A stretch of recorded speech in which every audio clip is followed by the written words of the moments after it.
haki hukubalika kwake. Ubaguzi kati yetu waweza kutukosesha uzima. Kama mwanamke Msamaria asijue uzima uko mbele yake.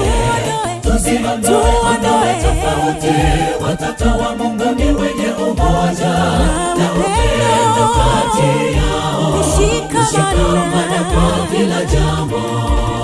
Ubaguzi kati yetu waweza kutukosesha uzima. Kama mwanamke Msamaria asijue uzima uko mbele yake.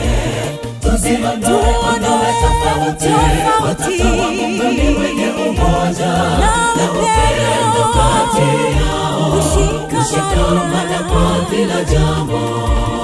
Ubaguzi kati yetu waweza kutukosesha uzima. Kama mwanamke Msamaria asijue uzima uko mbele yake.